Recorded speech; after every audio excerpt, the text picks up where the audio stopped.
Hello friends, my name is Ramasu. Today we shall discuss about a topic that what are the techniques used for product backlog prioritization. Friend, today's topic is very interesting, especially if you have interest in product project management using the Scrum or Agile methodology. So this is a very interesting and important topic for you. So let's start, friend. First of all, I would request to please subscribe to my YouTube channel and click on the bell option as well, so that my new videos can reach to you, and also you can follow me on the Facebook page and Instagram as well. Friend, if you are like most product managers, you probably don't have much choice. You treat it like a dumping ground for every idea, story, feature request, bug fixing and task related to your product. These items are coming at you constantly. After all, you have to capture them someplace. So you probably also don't have much time to organize all these product related to do items before adding them to the backlog to weight the strategic value of each against the resources it will take to complete.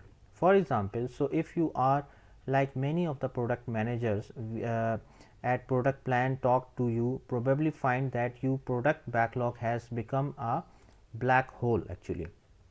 So what your backlog is basically and why you need to prioritize it. Let's step back. Why are you maintaining a product backlog in the first place?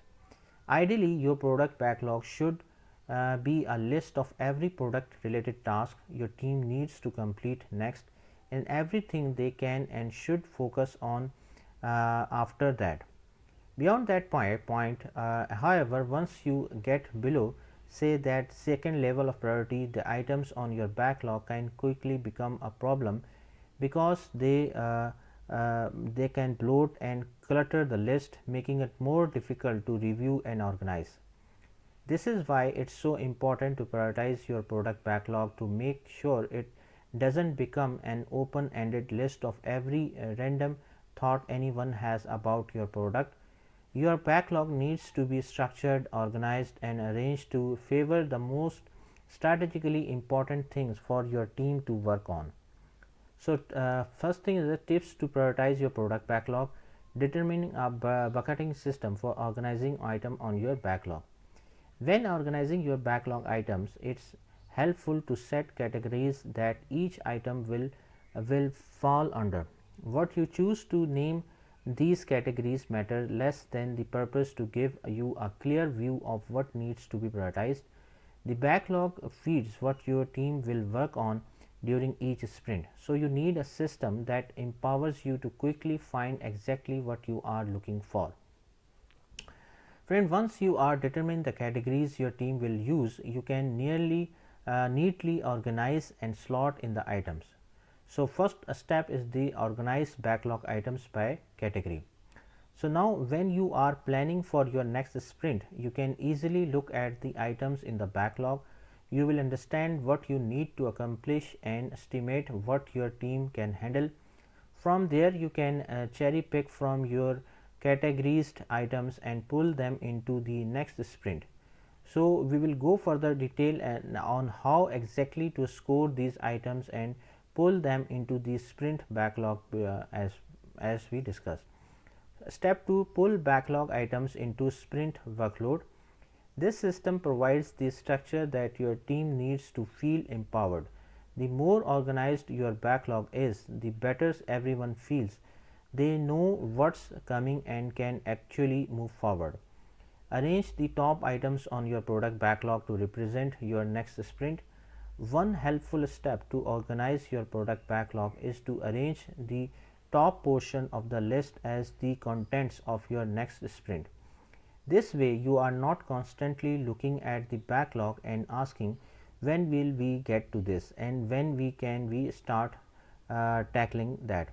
Using this strategy, the top items on your backlog are not just top priority tasks with no internal dates associated with them, they also have a built-in timeline, your next sprint. Of course, you need a mechanism for determining what items should be included in your team's next sprint, and we will discuss it further. Don't include any task lower than the second level priority on the backlog.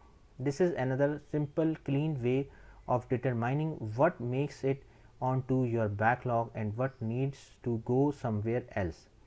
Like longer term task, file priority level 2 is a logical cutoff point for what makes it onto your backlog, and here is why. You have been brainstorming meetings where the team jots down 20 viable product ideas on the whiteboard.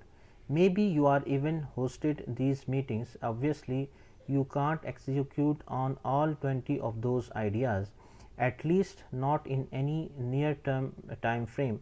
So, what do?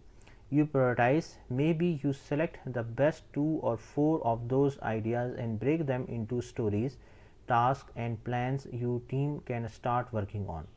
As for everything else on that whiteboard, you will capture it, of course, but you can't put it all on your backlog or on your roadmap. The product backlog needs to remain as lean and realistic as possible. It should contain the things on deck for your next sprint and the second level priority items you will get to within the next few months, and that's it. Create a separate list for all of those low level priority ideas and requests. What's great about creating a separate list for less urgent product related items is that it helps you keep your product backlog limited to those tasks that are truly urgent or of high strategic value. This means it keeps your product backlog itself more strategically valuable. Product managers who simply toss every request, idea, and task onto the bottom of their product backlog because they have no other trusted place to capture and store those items make every future review and reassessment of their backlog more difficult. They also make it more likely that they will miss something important when they look over their backlog. So, create other lists to capture your product related ideas that don't earn a spot on the backlog. This can be a great ideas file and maybe a longer term task list. Assign scores for determining each item's overall value. At product plan, we have included a weighted scoring tool in our product roadmap app. We have found that when dealing with a finite amount of time, budget, and development resources, product managers need a mechanism to quantify or score the overall strategic value of each proposed feature or task against all of the others to determine which will give their product the biggest strategic advantage. But you can and should take a similar system to score the benefits and cost of items on your product backlog. We recommend using a scoring model, whether based on product plan suggested metrics including customer value, increased revenue, and implementation cost, or using some other system to score each item competing for a slot on your backlog. Sometime will earn a spot in your short priority 1 list. Others will make it to priority level 2 in say. So, everything else will find itself in your longer term task file, but when you have organized your list this way, you will know exactly why every item is where it is on your list. You will also be able to explain and defend your strategic thinking to your stakeholders and other teams. Figure out a point system for assigning time and development resources to each item. When prioritizing your backlog, one important factor to keep in mind for every task is how long it will take to complete. That means not only how many total developers hours, but also which specific developers will need to work on the task and for how long. Then you might want to convert these hours or days or half days into points. Hammering out the code for a certain story, for example, might take a full day, which you might want to quantify as 1 point. This will make it easier to review items on your backlog against each other and calculate needed resources more uniformly across the list, as opposed to saying this item should take 1 developer a half day and this one will probably take 2 developers and each hour each.